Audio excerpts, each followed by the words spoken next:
Hello, hi. ഞാൻ നിന്നെ ജസ്ന വെല്ലുവിളിക്കുന്നത്, നീ എൻ്റെ വീട്ടിലേക്ക് വാ. അതായത് എൻ്റെ വീട്ടിലേക്ക്, എൻ്റെ സ്വന്തം തറവാട്ടിലേക്ക് വാ. ഞാൻ വെല്ലുവിളിക്കുന്നത്, നിനക്ക് എൻ്റെ മക്കളെ കാണിച്ചു തരാമല്ലോ, വരുമോ? ഞാൻ നിന്നെ വെല്ലുവിളിക്കുന്നത്. നീയും നിൻ്റെ മക്കളെ ഫോട്ടോസ് ഒന്നും ഇടുന്നില്ലല്ലോ. എന്തുകൊണ്ടാണ് നീ ഇടാത്തതിൻ്റെ കാരണം എന്തുകൊണ്ടാണെന്നൊന്ന് പറയുക. നീ വലിയ അധികം ഡയലോഗുകളൊക്കെയല്ല, നീ മറ്റുള്ള ആൾക്കാരെ പറ്റിയിട്ട് ഭയങ്കര, നീ വലിയ കോടീശ്വരി ആവും. കാരണം 18ഓളം കേസുകളിൽ 18ഓളം ആൾക്കാരെ കയ്യിൽ നിന്ന് നക്കാപ്പിച്ച പൈസ വാങ്ങിക്കഴിഞ്ഞ് കഴിഞ്ഞാൽ ഇങ്ങനെ കോടീശ്വരി ആകാൻ പറ്റും. അത് ആർക്കും പറ്റും. പീഡനം ആരോപിച്ച് കഴിഞ്ഞാൽ ഇത്ര പൈസക്ക് നമുക്ക് കോംപ്രമൈസ് ചെയ്യാമെന്ന് പറഞ്ഞു കഴിഞ്ഞാൽ എത്ര പൈസ കിട്ടുമടി? അതുപോലെയൊന്നും നമുക്ക് പറ്റില്ല. നമ്മൾ ആൾക്കാരൊക്കെ ഇന്ന് 2000, 3000, 4000 കടമ മേടിച്ചിട്ടാണ് ഞങ്ങളൊക്കെ മുന്നോട്ട് കൊണ്ടുപോയിരിക്കുന്നത്. മനസ്സിലായെന്നാ? പിന്നെ ബോക്കുത്തി മേടിക്കാനുള്ള കഴിവൊന്നുമില്ല. കഴിവുണ്ടെങ്കിൽ നമ്മൾ ആ കഴിവിനനുസരിച്ച്, അത് ഭർത്താക്കന്മാരുടെ കഴിവിനനുസരിച്ച് ജീവിക്കുന്നതാണ് ഒരു ഭാര്യേൻ്റെ ഏറ്റവും വലിയൊരു ഇത്. ആ ഭാര്യേൻ്റെ കടമ എന്ന് പറയുന്നത്. മനസ്സിലായിനാ? നിനക്കത് ഉണ്ടാവില്ല. കാരണം നീ വ്യവസായിയുടെ കയ്യിൽ നിന്നും അതുപോലെ തന്നെ മറ്റേ നമ്മളെ സൂസു കൊഴിലാണ്ടി അവരെ കയ്യിൽ നിന്നൊക്കെ ഒരുപാട് പൈസ വാങ്ങിയതല്ലേ സുഹൃത്തെ. അപ്പം നിനക്ക് ഇതല്ല, ഇതിനപ്പുറവും തോന്നും. എന്തുകൊണ്ടാണെന്നറിയാവുക? അങ്ങനെയാണ്.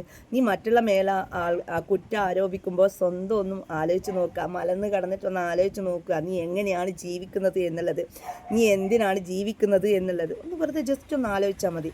പിന്നെ മറ്റൊരു വളരെ പ്രധാനപ്പെട്ട കാര്യം, നീ എൻ്റെ മക്കളെ പറ്റിയിട്ട് പറയുന്നുണ്ടല്ലോ. നീ ആദ്യം നിൻ്റെ മക്കളെ മുഖമായിട്ട് ഇവിടെ വന്നിട്ട് കാണിക്കുക. എൻ്റെ മക്കളെ അതേപോലെ തന്നെയാണ്. നിനക്ക് സംശയം ഉണ്ടെങ്കിൽ ഞാൻ വെല്ലുവിളിക്കുക നിന്നെ ചെയ്യുന്നത്. നീ എൻ്റെ വീട്ടിലേക്ക് വാ. ഈ ഒരു വെല്ലുവിളി തന്നെയാണ്. നീ എൻ്റെ വീട്ടിലേക്ക് വാ. എൻ്റെ അമ്മേൻ്റെ നിൽക്കുന്ന സ്ഥലത്ത് വാ. ഞാനും വരാം.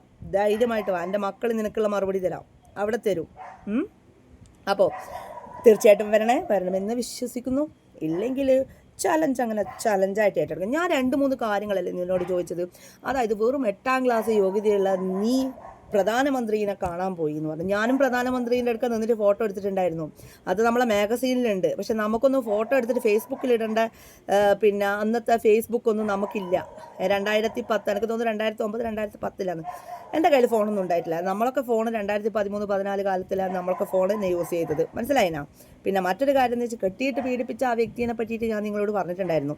ആ കെട്ടിയിട്ട് പീഡിപ്പിച്ച വ്യക്തി മാത്രമാണോ നിന്നെ പീഡിപ്പിച്ചത്?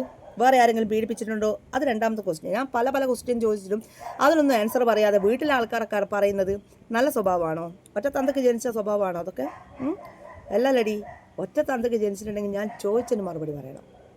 മനസ്സിലായില്ല? അതുപോലെ തന്നെ കൊയിലാണ്ടിയുള്ള അറിയാവോ എന്നുള്ളതാണ് എനിക്ക് പറയാനുള്ളത്.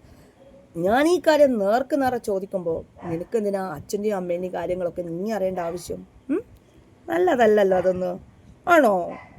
ഞാൻ ചോദിച്ചതിന് മറുപടി പറഞ്ഞാൽ മതി. അല്ലാണ്ട് ഞാൻ ഈ ഒരു കാര്യം ചോദിക്കുമ്പം ഈ ഒരു കാര്യത്തിലൂടെ നീ മറുപടി പറയാം. വീട്ടിലിരിക്കുന്ന ആൾക്കാരെ പറ്റിയിട്ട് ഞാൻ എൻ്റെ വീട്ടിലിരിക്കുന്ന ആൾക്കാരെ പറ്റി ചോദിച്ചോ? ഇല്ല, ചോദിക്കേണ്ട ആവശ്യമില്ല. എനിക്കത് ചോദിക്കേണ്ട ആവശ്യമില്ലടേ. നീ നിൻ്റെ കാര്യങ്ങൾ, നിൻ്റെ ചുറ്റുപറ്റിയുള്ള കാര്യങ്ങൾ മാത്രമാണ്. കാരണം അവർ വന്നിട്ട് നമ്മളോട് സംസാരിച്ചത് ആ പൈസ വാങ്ങിയ വ്യക്തികൾ. അപ്പോൾ പറയേണ്ട ഇതുണ്ടല്ലോ. ശരി, അപ്പം അടുത്ത വീഡിയോയിൽ വരുന്നവരെ.